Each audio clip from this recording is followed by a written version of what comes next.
Is it sand?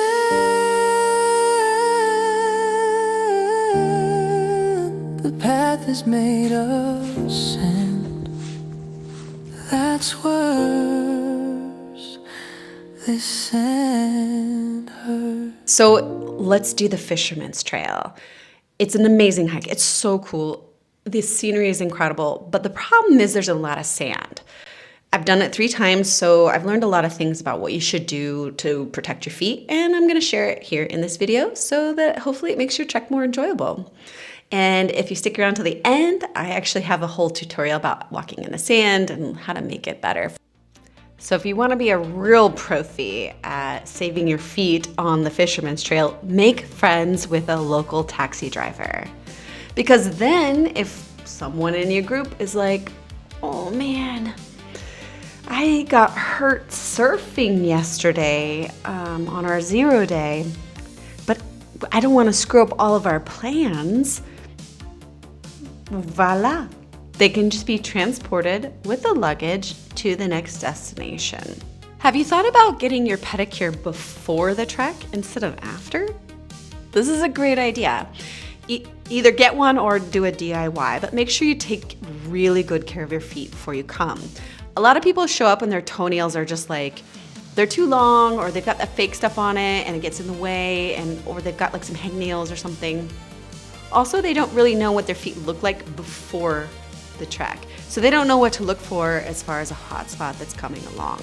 Wherever you have calluses, that's actually where you're going to be prone to getting blisters. So examine your feet and know what they look like and have a plan with Compedes or moleskin or tape or ergo patches. That way you know where your hot spots are gonna probably develop and you have some kind of plan in case they do develop into blisters. It always surprises me how often people show up to a multi-day hike in brand new shoes. I feel like this is a tip that I shouldn't even bother talking about, but based on my experience with multiple people whom I love and are incredibly intelligent, they've shown up with brand new shoes for a long distance hike, and some have gotten away with it, but quite a few got very, very miserable. Break in your shoes or boots before you come. Pay good money for good socks and bring an extra pair. People try to skimp on socks and I don't know why, but if you are prone to toe blisters, think about getting toe socks.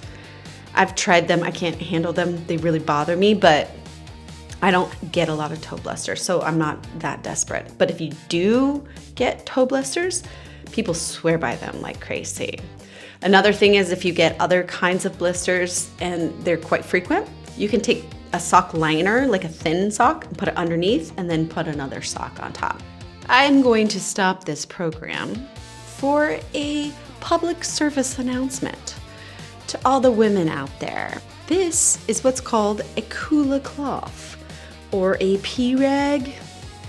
There are many names for it. This is the Circle Care by a brand called Piss Off. You just clip it onto your backpack, and here you have antimicrobial fibers so that you can dab and not leave toilet paper on the trail. I think most people complain about the fact that on the Fisherman's Trail there's way too much sand on the stage, the most popular stage from Porto Covo to Milfontes. But the thing that really pisses people off is the amount of toilet paper on the trail. Now I understand it's definitely not all just people through hikers on the Fisherman's Trail. There's so many day hikers, etc. But this can be a really good solution to stay hygienic and not litter on the trail. To save your feet, you're gonna need a really, really good blister kit. So this is the toe condoms of which I spoke earlier, and they're interesting. So you've got a little guy for your pinky toe. You've got bigger, fatter ones for the big toe, for example. and some medium-sized ones. But in essence, these are silicone gel protectors.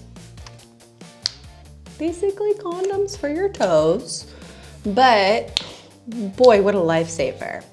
What they do is provide this ability for blisters to not form because there's literally no friction here. What you want is anti-friction.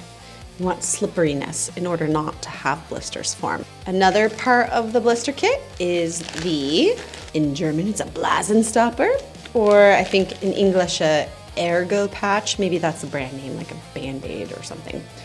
When you have a hot spot, especially like on the back of your heel or on the ball of your big foot or on the side, you know, like the side of your big toe, you basically put the sticker in your shoe. So then now you've got it's very, very slippery. It's crazy how slippery this is. You have another layer of anti-friction. Common areas where you get the hot spots or whatever. So you use these before it becomes a blister. Once it becomes a blister, you have to do some different things. I did forget to mention, and I think every video talks about this, so I didn't want to make a whole separate tip for it, but having a gaiter that's lightweight.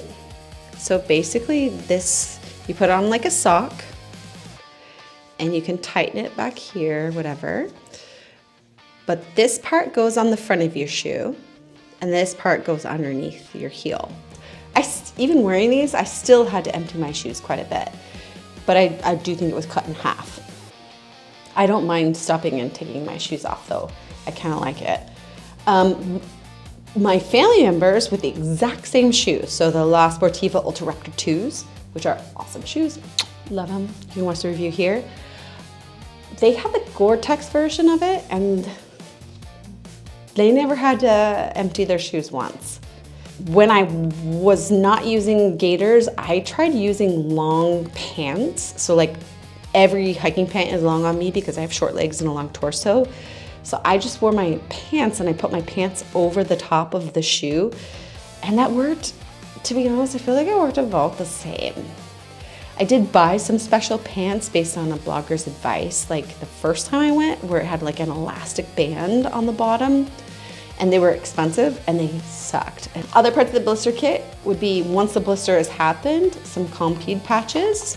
And so this patch goes over where the blister is, put it in the middle, and try to keep it clean it first, etc. And then you have all different sizes of them. Or you could just let it be. Sometimes the blister just needs to pop and like be, and it's fine as well. Always bring in my blister kit though, some kind of Band-Aid, especially if there's abrasions or anything. You want to treat it with some Neosporin or antibacterial cream and then put the Band-Aid. And in the end, if you gotta just get through it, tape does wonders. Especially tape you can like cut with your fingers and you don't need scissors for it like this. And I forgot to mention, before the blister happens, when it's a hot spot, you can put on basically lubrication. So grease it up so it's more slippery. So you've got two categories here. You've got like, make it more slippery. This only lasts like an hour and you sweat it off. Make it more slippery like in the shoe. And they last a while, but not forever. And then make the toes more slippery. Oof. With like the gel that makes the toes super slippery. And that is to try to prevent it from happening. And then you have that, well, crap. It's created a blister, and you've got the hydrocolloid and then the Band-Aids and Neosporin. And then at night, when you are putting your feet up, get some Cicoplast. This is it's basically like diaper rash cream, but not so greasy, and it will encourage healing of your skin overnight. And it like accelerates the healing process that is natural. Finally, try not to let the sand get in with some gaiters. Okay, so all of these stack Whether it's taking time to care for your feet beforehand or understanding some logistics and having a good blister kit. Take care of your feet is the final message. You can do it. You're gonna have a great time hiking the Fisherman's Trail. You know, it's, to be honest, like, I'm like, oh, it's not actually that hard because there's not a lot of elevation. But then every time I'm on it, I'm like, oh my gosh, this sand is legit hard. So take care of your feet, do what you can. You're gonna have a great time.